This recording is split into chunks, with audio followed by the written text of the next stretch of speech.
옳기도 하고 혹은 그르기도 한 것을 사람들은 알지 못하고 역행도 하고 순행도 하는 것을 천신도 측량하지 못한다 이랬습니다. 이제 지난번에 첫 구절을 얘기를 했고요. 이제 역행과 순행에 대해서 천신도 측량하지 못한다. 우리 인생에 역행하면은 뭔가 이렇게 좀 거꾸로 가는 것 같은, 잘못 가는 것 같은 느낌이겠죠. 순행은 뭔가 모르게 삶이 순탄하게 순조롭게 잘 진행되고 있다라는 그런 느낌일 거예요.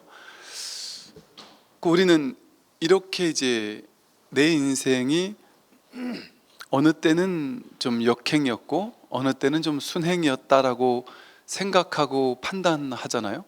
그래서 내 인생은 참 괜찮았다, 아니면 별로였다. 또 나는 어느 때 그때는 내가 봐도 참 잘 산 것 같다.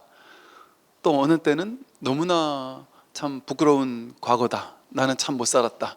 그리고 뭔가 이렇게 해도 되는 일이 없었고 아무리 노력해도 노력한 거에 반도 결과가 나오지 않았고 뭔가 내가 뭐 아주 안 좋은 일을 한 것만 같기도 하고 뭐 이럴 수 있어요. 그러니까 우리는 우리 생각, 판단, 분별 가지고 어떠한 삶의 내용물에 대해서 순행이다, 역행이다, 순조롭다, 순조롭지 못하다라고 해석하고 판단했었잖아요. 그 판단할 수 있을까요? 그것은 우리만 판단하지 못하는 게 아니고 천신도 측량하지 못해요. 하늘에 있는 신도, 그러니까 우리는 하늘에 있는 신이 우리를 심판한다고 생각했잖아요. 근데 여기 진실이 나왔네요. 염라대왕이라고 말하는 신, 그 어떤 신이라 할지라도 신이 기가 막히게 판단해 줄 줄 알았는데 신도 판단을 못하는 거예요. 신도 측량하지 못해요. 이것이 진실이에요. 그런데 그러니까 즉 분별할 수 없다는 거죠. 어떤 하나의 삶의 내용물을 가지고 그건 잘한 것인지 못한 것인지를 아무도 분별할 수 없어요.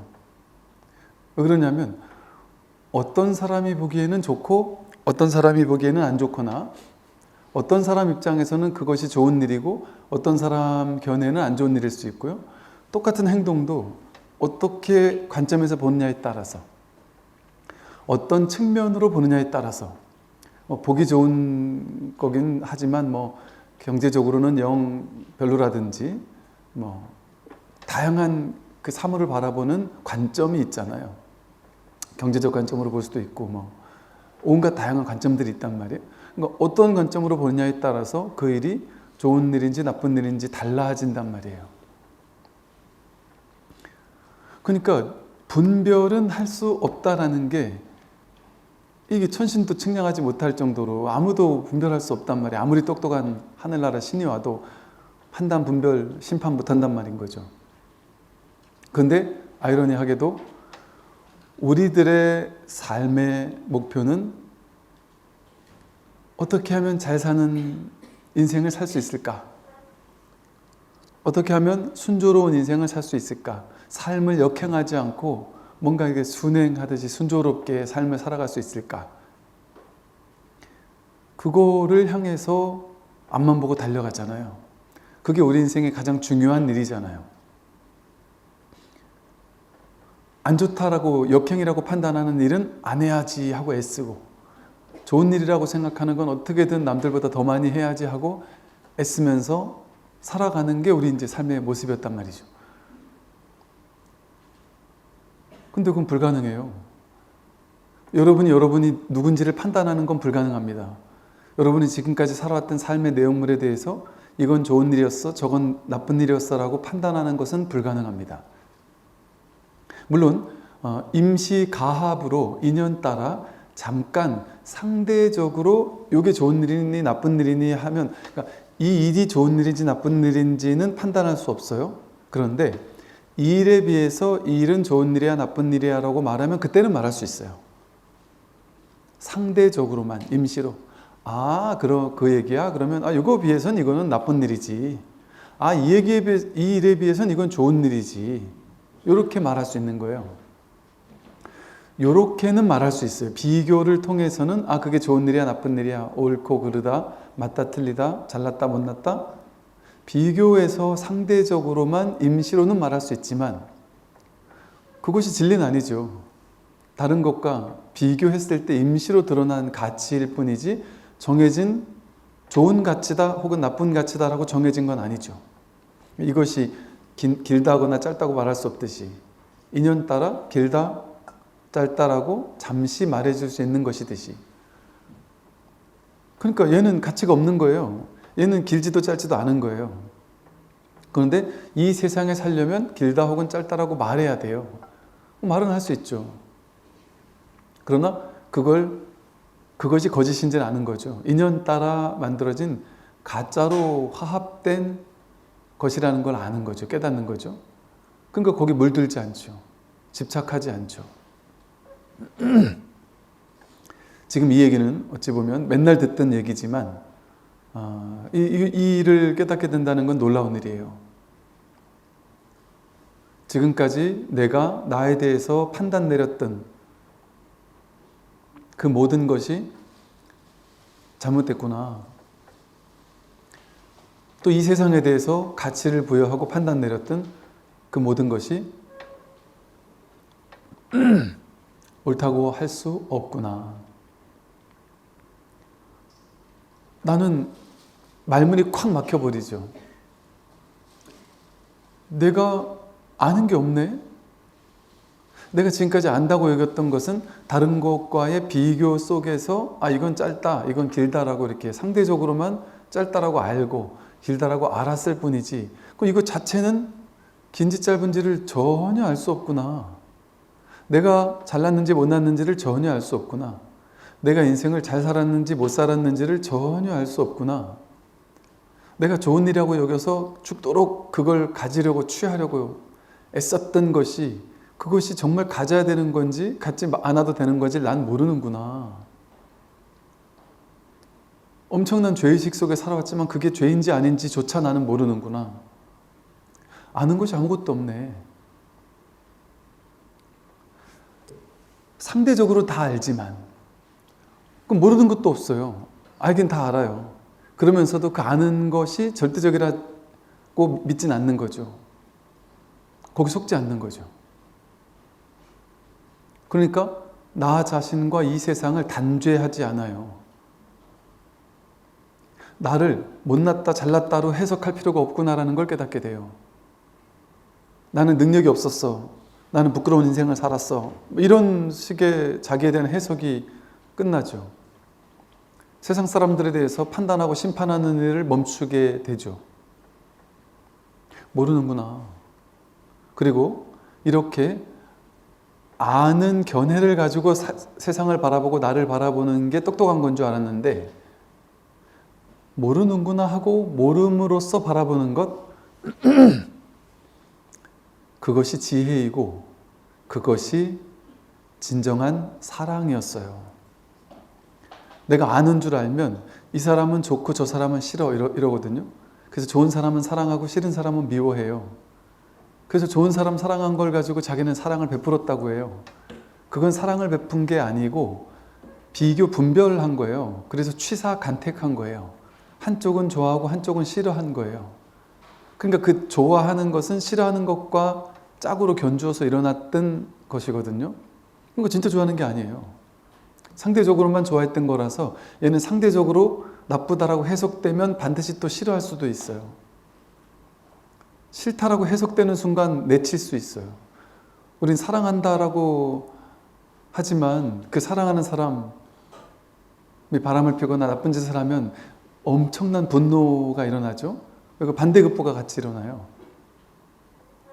즉 인연을 맺을 때 이렇게 저렇게 인연을 맺는 거에 따라서 상대적으로 그 가치가 정해진단 말이에요.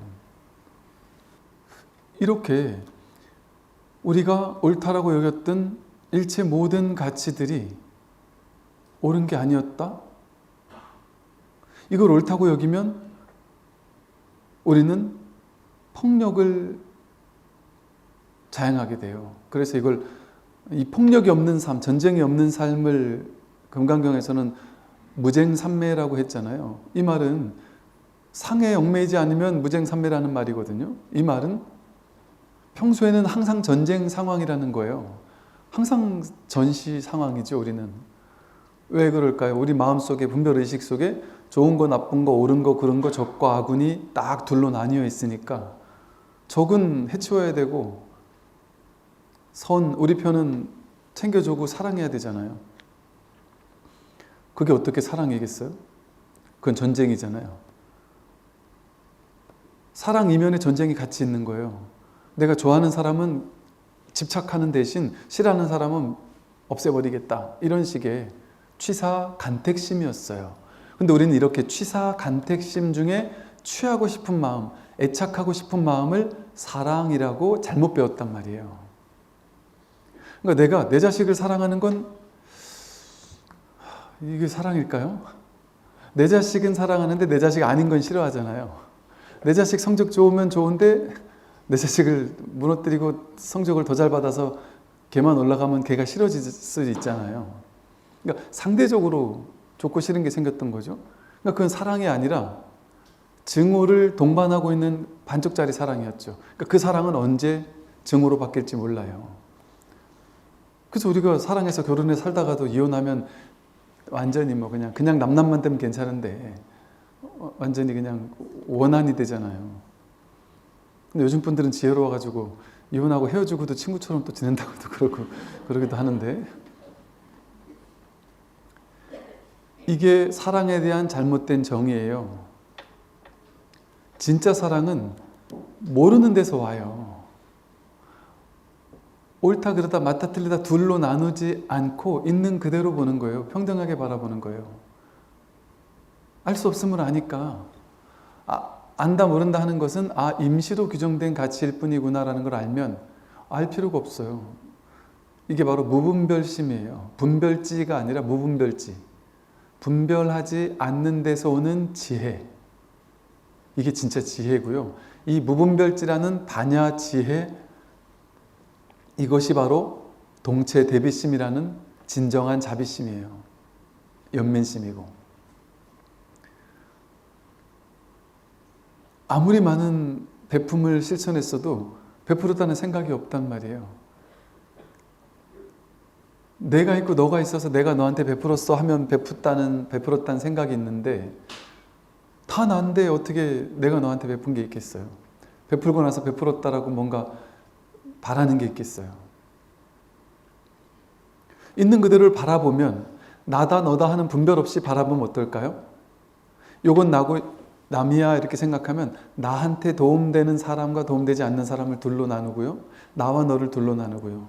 나라는 아상이라는 삿된 망상, 최초의 분별, 이것이 인생을 완전히 꼬이게 만드는 거예요. 여기서부터 인생이 꼬이기 시작하는 거예요. 나다라는 허망한 망상에서.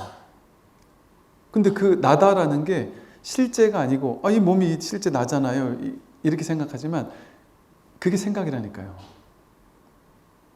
이 몸이 나라는 생각이었어요. 그러면 보세요. 그 생각을 내려놓으면 어떨까요? 이 몸이 나다, 얘가 나다, 이 느낌, 여기서 일어나는 느낌, 생각, 의지, 의식, 감정, 뭐 이런 것들이 나다? 그렇게 생각하면 나와 상대되는 남이 있고, 내가 좋아하는 것들이 있고 좋아하지 않는 것들이 있고, 내가 갖고 싶은 게 있고 갖고 싶지 않은 게 있잖아요. 나라는 걸 중심으로 좋고 나쁜 게 딱 둘로 나뉘니까. 그런데 내가 사라지면 어떨까요? 나라는 생각을 하지 않고, 이 몸이 나다, 나는 어떤 하나의 인간이라는 존재다, 개체다, 개인이다, 이런 생각을 완전히 내려놓는다면, 한 생각도 일으키지 않는다면, 나다 너다라는 그 최초의 분별, 이것조차 없다면, 선악, 옳고 그름, 맞고 틀림 이런 개념 자체가 그냥 탁 무너져 내린다면 어떨까요? 보는 모든 것이 좋거나 나쁜 게 아니죠. 보는 이건 있어요. 보는 이 작용은 있는데, 보는 데서 보고 나서 좋아, 보고 나서 싫어, 이건 좋아 보이니까 가질 거야, 저건 싫어 보이니까 없애버릴 거야, 이러지 않죠. 이건 나에게 좋아 보여, 저건 나에게 나빠 보여, 이런 생각이 없죠. 내가 없으니까. 그럼 뭐만 있을까요? 봄은 있어요. 분별하지 않아도 볼 줄 알아요. 갓난아기도 볼 줄 알듯이. 봄은 있는데 통으로 볼 뿐이에요. 그냥 둘로 나누어서 보는 게 아니에요. 봄 이거밖에 없어요. 내가 저것을 본다라는 것도 분별이란 말이에요. 그냥 봄 이거 하나밖에 없어요. 이게 관이거든요. 관. 이게 깨어있음이고 이게 살아있음이거든요. 이게 진짜 존재거든요. 있음이거든요. 있음. 본다라는 것에서 보고 있는 놈이 확인되잖아요. 있는 뭔가가 확인되잖아요. I am, that I am 뭐 이런단 말이에요. I am 이런단 말이에요. 내가 있다 이런단 말이에요. 근데 그 나를 빼면, 거기서 나를 빼면 있음 하나가 있단 말이에요. 있음. 근데 그전에는 내가 있다고 해서 그 나는 몸과 마음이라고 알았는데, 내가 몸과 마음이라는 생각을 하지 않으면 그럼 내가 없나요? 이렇게 보고 있거든요. 보는 걸 통해서 보는 게 있네. 그게 나 아니에요? 이 보는 이게 나 아니에요? 보는 걸 통해서 내가 죽지 않고 살아있음이, 이 깨어있음이 확인되잖아요. 어떤 소리를 들을 때 듣는 소리를 통해서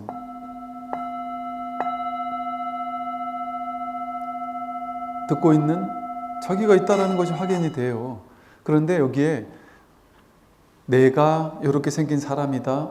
나에게는 눈 깊고 혐오귀가 이렇게 뚫려가지고 내가 눈으로 대상을 보고 귀로 이 소리를 듣는다 라는 그런 생각이 없으면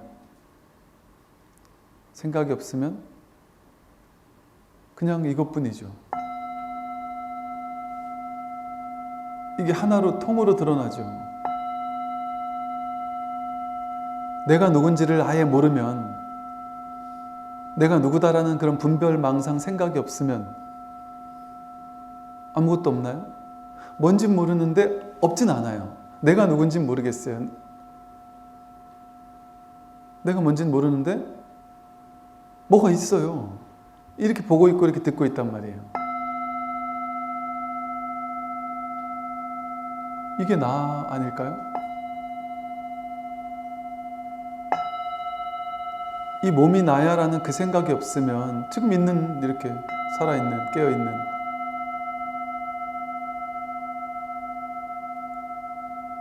이게 나죠.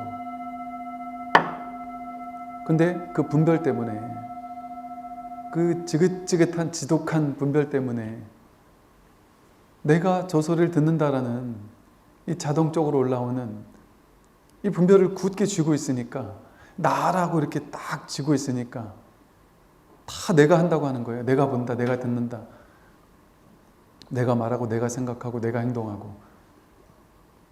그 진실로 돌아오면 내가 하는 게 아니에요. 내가 있으면 내가 잘하고 못하고가 있거든요. 근데 내가 없으면 어때요? 잘하고 못하고가 없죠. 순행, 역행이 없어요. 그냥 뿐밖에 없어요. 할 뿐. 길을 걸을 땐 걸을 뿐. 볼 때는 볼 뿐. 거기 내가 너를 본다가 없어요. 그냥 볼 뿐. 봄. 들을 뿐. 삶이 전체 다 그냥 뿐이란 말이에요. 아무런 분별 없이. 그러니까 삶이 통으로 좋은 삶도 없고 나쁜 삶도 없어요. 잘난 인생도 없고 못난 인생도 없고, 좋은 소리 나쁜 소리도 없고, 보기 좋은 것도 없고 보기 나쁜 것도 없고, 이 이뿐의 자리에서는 전부 다 하나란 말이에요. 통으로 하나란 말이에요. 분별되지가 않아요. 이렇게 바라보는 것이, 이게 동체 대비심이죠. 이게 진짜 자비심이죠. 판단, 해석, 분별하지 않고 있는 그대로 바라보는 것. 이렇게 아주 순수하게 살아있는 이 자체, 이것이 자기의 본질이었단 말이죠. 근데 여기서 망상 하나를 일으켜서 이 몸이 나고 느낌, 생각, 의지, 의식이 나다라고 생각을 일으킬 때 그 생각이 나를 규정해요. 근데 그 규정이 맞나 보세요. 그 생각이 만든 규정이 맞는지. 내가 잘났다거나 못났다라고 말하는, 그게 정말 잘났거나 못났다라고 말할 수 있을까요? 내가 했던 모든 행동의 순행, 역행, 잘한 일, 못한 일이라고 규정하면서 살았는데 내가 정말 잘했는지 못했는지 정말 규정할 수 있을까요? 여러분이 과거에 잘못했던 어떤 죄의식 가지고 있는 잘못한 어떤 일이 있어요? 그럼 그것 때문에 엄청난 죄의식 속에 살고 있었는데 그게 정말 잘못이라고 말할 수 있을까요?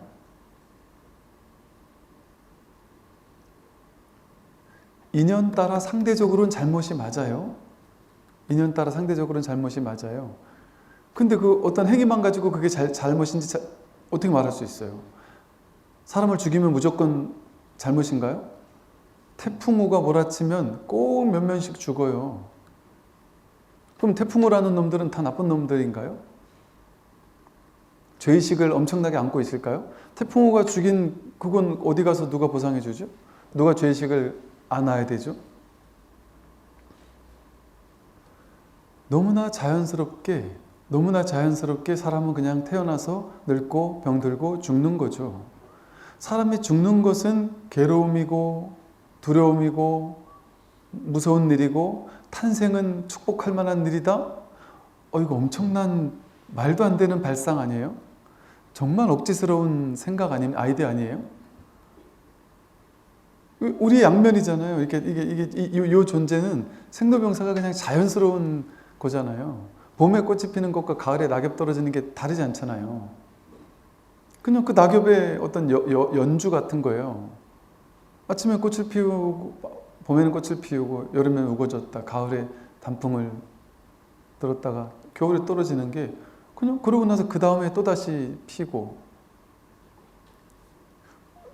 봄도 필 때도 아름답고 화창할 때도 아름답고 꽃이 필 때도 아름답고 떨어질 때도 아름답죠. 앙상할 때도 아름답죠. 완전하죠. 매 순간 완전하죠. 분별할 수 없죠. 근데 사람이 생각으로 분별을 해서 봄은 좋고 가을에 낙엽 뚝 떨어지는 거를 연세에 많이 드셔가지고 이런 것과 이렇게 연관시켜서 상상하잖아요. 그럼 왠지 가을에 낙엽 떨어지면 서글픈 것 같다라는 이미지를 부여하잖아요. 그러니까 시인들이 낙엽 떨어질 때 뚝 떨어진 낙엽 보고 뭔가 모르게 눈물이 흘렀다 좀 이러잖아요. 자기 분별 속의 망상이라니까요. 사실은 그렇다고 해서 그런 시적인 허용을 무시하자는 얘기는 아니고요. 아름다운 일인데 자기 생각 속의 아름다움이죠. 똑같아요. 탄생과 죽음이 똑같단 말이에요. 똑같이 아름답죠. 어떻게 사람이 태어나는 거는 아름답고 죽는 건 두려운 게 말이 되나요? 탄생과 죽음은 똑같은 일이에요.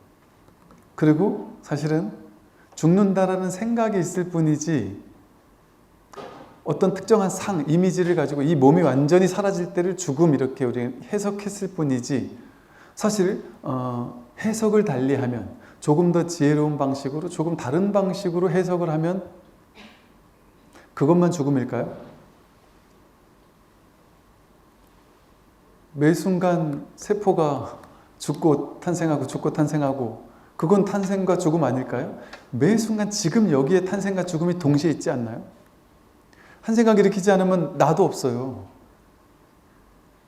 여러분 밤에 자러 들어갈 때 좋잖아요. 편안하잖아요. 행복하잖아요.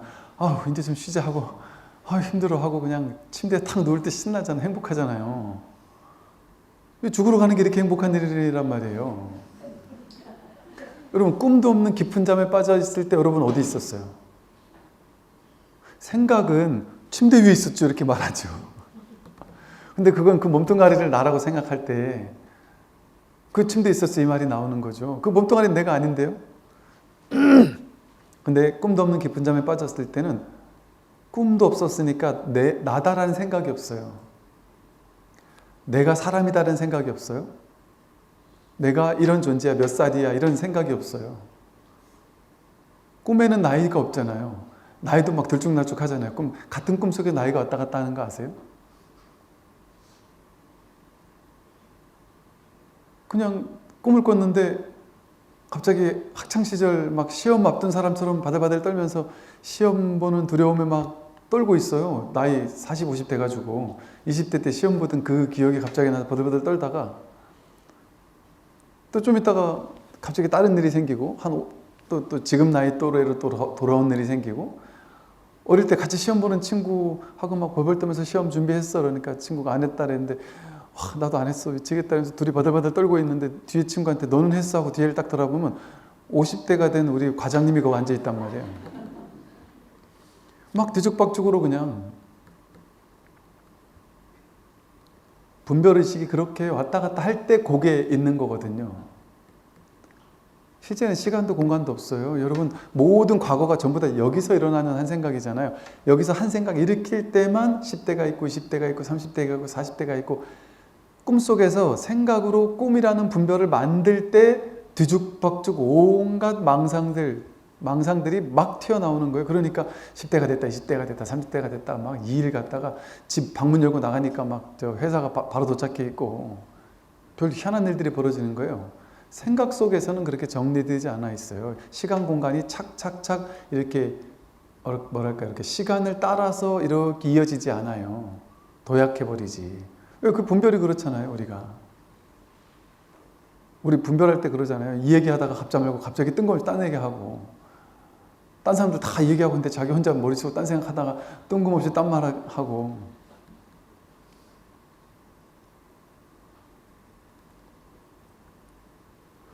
즉 생각할 때만 분별할 때만 내가 있어요. 그것도 누구라고 내가 규정하는 그 나. 그러면 한 생각도 일으키지 않을 때 꿈도 없는 깊은 잠에 있을 때는 나도 없고 세계도 없어요. 그때는 정말 없어요. 내가 없고 세계가 없어요. 몸이 누워 있었잖아요. 그 몸이 내가 아니에요. 몸이 있었어도 그 몸이 내가 아니에요. 뭐가 내 몸인 줄 아세요? 육신이 내 몸이라는 건 아주 어리석은 중생들의 말이잖아요. 육신이 내 몸이야 라는 거는. 근데 불교에서는 뭐라 그래요? 법신이 내 몸이라 그러잖아요. 그리고 법신을 허공법신 이러잖아요. 허공법신 비로자나불 이러잖아요. 허공이 내 몸이라니까요. 법이 뭐가 법인 줄 아세요? 일체 모든 것들, 생겨나고 사라지는 있다라고 생각하는 일체 모든 것들을 법이라 그러거든요. 그 법이 나예요. 그럼 법신이 자기란 말이에요. 일체 모든 것들이 자기 몸이란 말이에요. 일체 모든 것들은 전부 다 허공에서 드러났잖아요. 허공법신이라 그래요. 그걸 이름 붙여서 비로자나불 이랬단 말이에요. 비로자나불은 이런 일체 모든 것들이 다 하나를 이렇게 감싸고 있다라고. 이 모든 것들을 감싸고 있으니까 우리는 이 감싸고 있는 온갖 것들만 보잖아요. 몸, 돈, 명예, 권력, 지위, 온갖 모양의 세계만 보잖아요. 이 모양의 세계를 탁 걷어내면 오로지 하나밖에 없다라는 요거를 딱 얘기하고 있는데 고구정룡이설하고 있는데 항상 이게 감춰 있으니까 모를 뿐이지 언제나 하나를 설하고 있단 말이에요. 비로자나 부처님의 법신불의 수인이 이렇게 직원인이라 그래서 일체가 하나라는 것을 설하고 있단 말이에요. 언제 일체가 하나가 될까요? 하나가 돼야 되는 게 아니에요. 생각만 하면 무조건 둘, 셋, 넷으로 나뉘어요. 생각하면. 생각하지 않으면 뭐가 없어요. 생각하지 않으면 아무것도 없어요. 생각이 존재를 만들거든요. 생각이 존재를 만들어요. 생각하지 않으면 존재가 없어요, 원래. 내가 분별해서 그걸 볼 때, 분별로 볼 때 그것이 그러한 존재로 창조되는 거거든요. 근데 분별해서 창조하지 않으면 아무것도 없어요. 아무것도 없어요. 아무것도 없어. 텅 비었단 말이에요. 그런데 아무것도 없는 가운데 이렇게 영 없진 않아요. 이렇게 있잖아요. 아무것도 없는데 이건 없다고 말할 수가 없어요. 있는 게 하나 있어요. 이게 법신이란 말이에요. 이 법신 하나밖에 없어요. 있음 이거 하나밖에 없어요. 나라는 생각 빼고 있는 게 뭐냐 이거예요. 있는 게 뭐냐, 진짜 있는 게 뭐냐. 왜 진짜 있는 거라 그러냐면요, 우리가 있다고 여기는 건 전부 다 가짜로 있는 거거든요. 인연 따라 임시로 있는 거거든요. 내가 생각하면 있고 생각 안 할 때는 없는 거거든요. 제가 맨날 이런 비유를 드잖아요. 여러분 집 앞에 피어난 꽃 한 송이를 50년을 이 집에 살았는데 나는 여기 이런 예쁜 꽃이 피는지도 모르는 사람 많을 거 아니에요. 관심 없는 사람 모를 거 아니에요. 50년을 얘는 매년 피고 지고 50년을 했는데 나에겐 얘가 없었어요. 존재하지 않았어요. 근데 50년 만에 처음으로 고개를 숙여서 그 작고 앙증맞은 꽃을 바라볼 때 그때 처음 그 꽃이 나에게 존재화돼서 피어나죠. 그럼 그 꽃은 있었는데 없잖아요. 자기에게는 존재화 안 한 거잖아요. 이렇게 우리는 본래 있었던 거지만 있었던 게 아니에요. 자기가 분별하지 않으면, 자기가 보지 않으면, 자기가 분별해서 바라보지 않으면. 그러니까 이렇게 보세요. 있는 걸 우리는 없게 만든다니까요. 학교 운동장에 가면 수많은 아이들이 제jel거리지만 여러분 아들, 딸 그 많은 가운데 내 아들, 내 딸은 내 눈에 그냥 확 보이잖아요. 이 눈도 안 좋은데 그 아이만 확 보인단 말이에요. 나머지 아이들은 포커싱 되듯이 그냥 지나가는 사람 1, 2, 3밖에 안 된단 말이에요. 그러니까 내 인생에 존재하지 않아요. 그냥 이렇게 해뿌옇게 사라져가는 것뿐이지. 이와 같은 방식으로 우리가 나와 세계를 존재화시키고 있어요. 지금 분별로서. 지금 분별하는 여기에 이 세상이 여기서 탄생하는 거예요. 뭐 옛날 수억 억 전부터 지구가 탄생됐고 뭐 저거 그게 다 생각이에요. 그게 다 눈앞에서 탄생하죠. 그러니까 눈앞에서 한 생각 따라가지 않으면 정멸해 버려요. 인류 역사가 전부 다 정멸해 버려요. 있다고 여겼던 일체 모든 것들이 다 사라져 버려요. 있지 않아요. 있는 것은 내가 그렇게 분별해가지고 의미부여를 해서 요건 좋은 거, 요건 나쁜 거 해서 좋은 건 취할 거, 내 인생에 취해야 될 것들, 내 인생에 버려야 될 것들 이렇게 정해놓고 그거 향해서 쫓아가고 그거 없애버리고 좋은 거는 집착하고 싫은 거는 거부하고 화내고 분노하고 이러면서 탐진치 삼독을 가지고 사는 게 이 중생의 삶이에요. 그 없는 걸 있다라고 의미부여한 다음에 취사간택하고 그러니까 우리 삶이 취해야 될 게 진짜 있고 버려야 될 게 진짜 있고 그거 취하고 버리는 내가 진짜 있고 이 속에서 우리는 한 100년 가까이 이 몸뚱아리의 유효기간 동안 계속해서 그걸 진짜로 여기면 사는 거예요. 근데 그거 지금 여기서 문득 생각을 여의면 생각을 따라가지 않으면 한 생각도 일으키지 않으면 내가 사람이다라는 생각을 하지 않으면 그냥 멍 때리고 있으면 무심하게 그냥 있으면 아무것도 없어요. 아무것도 없는 가운데 이렇게 살아있는 게 있단 말이에요. 살아있는 게. 이거 분별은 할 줄 몰라도 괜찮아요. 분별하면 바로 내가 다시 생겨나 버린 거예요. 내가 다시 분별을 시작한 거잖아요. 보이는 거, 들리는 거, 좋은 소리, 나쁜 소리. 그점 바로 분별을 시작하는 거죠.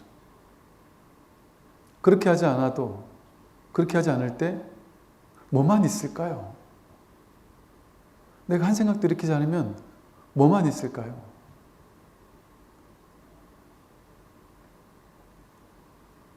보이는 모양의 가치가 하나도 없어요. 그럼 이 보는 이 의식이가 하나 있죠. 듣는 이 순수한 듣는 의식 이거 하나 있죠. 요거 하나만 있어요. 요거 하나만.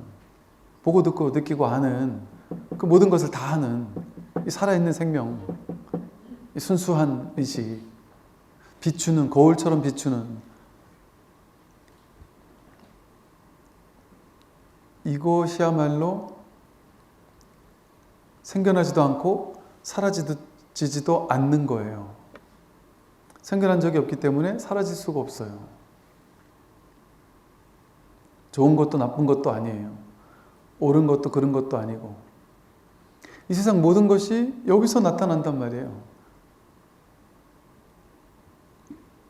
여기서 나타난 모든 것에 대해서 우리는 자기 생각 가지고 해석 판단해서 좋고 나쁜 걸로 존재화시켜서 내 인생의 존재라는 허망한 망상을 창조시킨단 말이에요. 그러니까 참 진짜 12연기라는 게 진짜 학교 다닐 때만 해도 진짜 어려운 교리고 좀 이렇게 되게 뭐랄까 이렇게 관념적인 교리고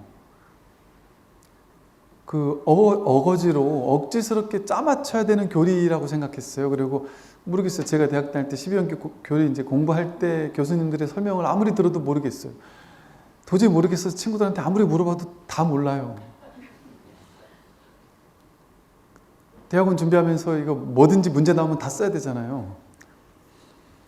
그 12연기를 하나하나 이걸 써야 되는데 쓰면서도 저 스스로 찜찜한 거예요. 그냥 교리적으로는 쓸 수 있는데 이거 내가 소화가 안 되니까.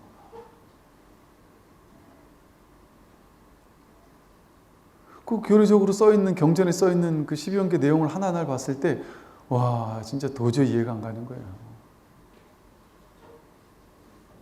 모양의 세계의 12연기인 걸로 해석하니까 이게 이해가 안 돼요. 삼세양중인가로 해석하니까 이해가 안 될 뿐 아니라 삼세양중인가면 과거생, 현재생, 또 현재생, 미래생까지 3생을 다 봐야 12연기를 안다는 거 아니에요. 전생부터 이번 생, 다음 생, 3생을 적어도 살아봐야 12연기가 진짜인지 아닌지를 뭐 안다 뭐 이런 식의 해석이 되잖아요. 근데 나는 눈앞에 사는데 항상 어떡하지? 과거에 내가 무슨 업으로 태 속에서 어떤 업을 져가지고 내가 이번 생에 태어났고 이번 생에 어떤 업을 져서 다음 생에 어떻게 태어날지 어떻게 규정하지? 어떡하지? 이거? 불교교리 잠깐 12연기에 대한 해설은 그러면 멈춰야 되잖아요. 다음 생에 일단 보고 나서 내가 알려줄게 해야 되잖아요. 불교는 그런 교리가 아니거든요. 삼세양중인가론이라는 게 생각이잖아요. 전부 다 생각으로 과거, 현재, 미래 완전히 분별로 해석하는 가 분별로 해석하는 가. 그런데 분별밖에 모르잖아요. 중생들은. 그러니까 분별로밖에 해석을 못해요. 그러니까 12연기를 삼세양중인가론으로 해석할 때 가장 깔끔하게 떨어져요. 머리 위로 해석이. 그나마도. 검증 안 되는 거지만. 그래서 부파불교에서 삼세양중인가론이 아주 인기를 끌었단 말이에요. 그러나 부파불교가 전부 다 삼세양중인가론을 얘기한 게 아니에요. 희한하게도 잘 알려지지 않았던 부파 가운데 찰나연기를 얘기하는 부파가 있었단 말이에요. 12연기를 찰나연기로 해석하는. 순간에 12연, 지금 눈앞에서 12연기지. 무슨 과거, 현재, 미래냐 말도 안 되는 소리다. 이렇게 한 분들도 있었단 말이에요. 언제나 불교 교리는 그렇게 생각으로 과거를 생각하고 미래를 생각해가지고 짜맞추는 그런 교리가 아니에요. 항상 눈앞이에요. 그러니까 생로병사라는 괴로움이잖아요. 내가 태어난 거, 늙고 병들고 죽는 게 괴로움인데 왜 괴롭지? 태어났으니까 괴롭다. 이렇게 생각하잖아요. 그럼 유는 뭐라 그래요?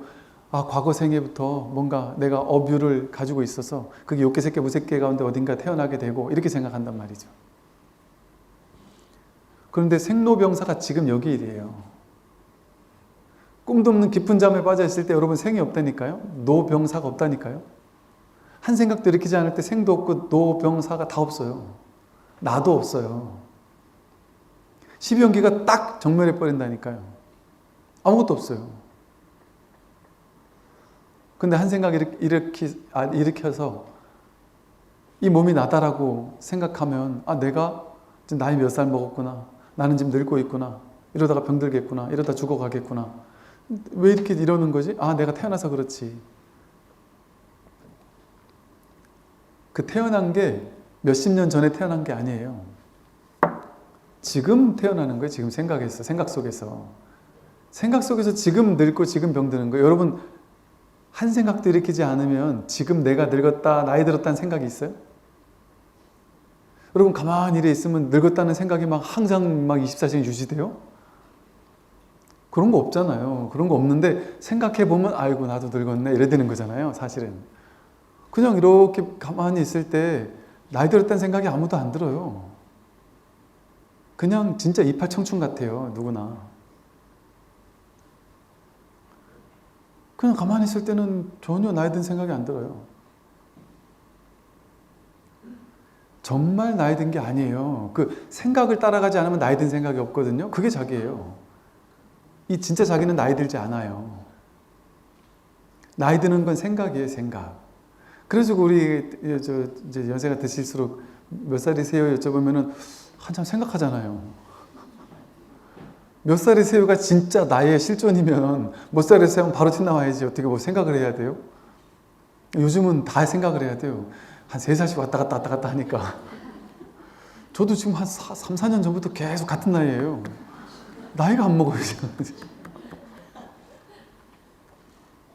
그래가지고 누가 몇 살이냐고 물어봐서 그 나이를 얘기를 하니까 아휴 진짜 병이라고 그러면서 뻥 좀 치지 말라고 벌써 옛날부터 그 나이라고 그랬는데 왜 자꾸 그러냐면서 아니 뻥이 아니고 다음에 나이 계산기 계산을 해보니까 진짜 그 나이라고 계산기 해보니까 되게 젊게 나와요.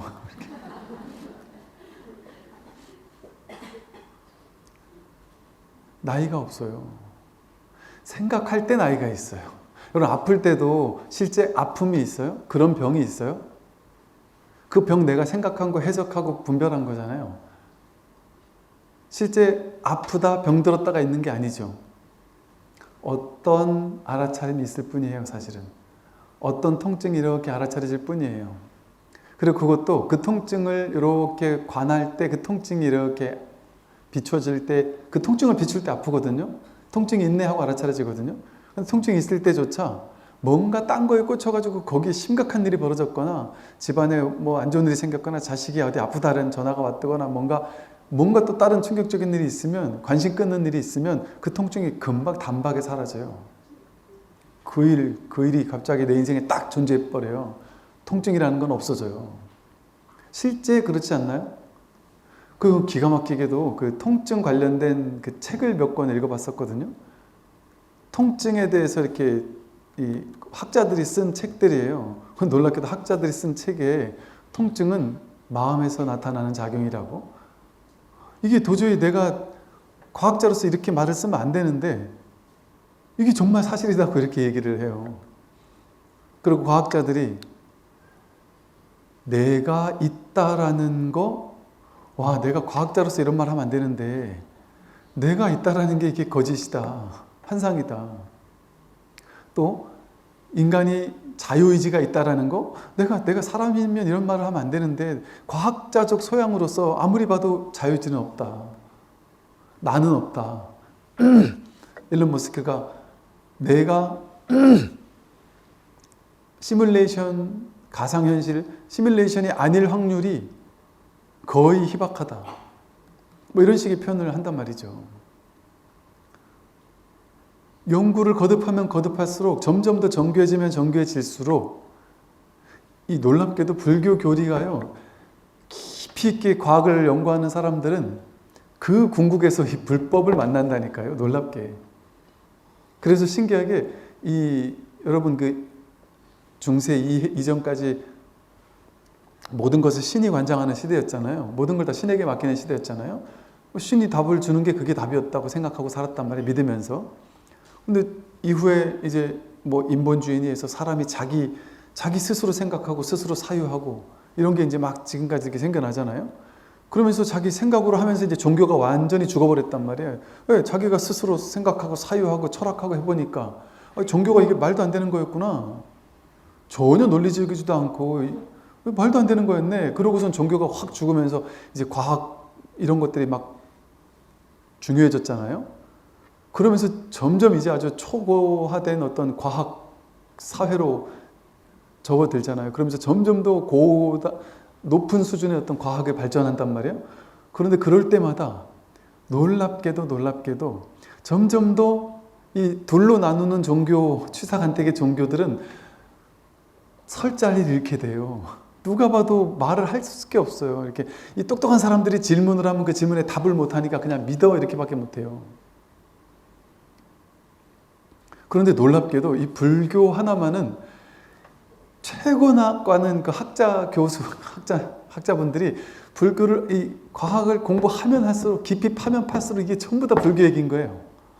모든 분야에서 이게 점점 증명이 되니까 공부를 많이 하면 많이 하는 사람일수록 불교가 놀라운 거였구나라는 걸 깨달으면서 그들이 뭐라고 말하는 줄 아세요? 최첨단을 걷는 그런 사람들이 나는 죽을 때까지 연구를 해도 불교 저 꼬리 밑에 뒷공문이 조금밖에 못 쫓아간다. 불교에서 말하는 근본 진리에 아주 그 귀퉁이 쬐끄만한 정도를 내가 이해했을 뿐이지, 그걸 얘기할 수 있을 뿐이지, 이게 나도 왜 이러는지 나도 모른다 하고 두 손 두 발을 들어요. 그리고 놀랍게 그 똑똑한 학자들이 물었을 때 거리낌 없이 답을 줄 수 있는 유일한 사람들이 어떤 사람이에요? 깨달은 노인들이에요.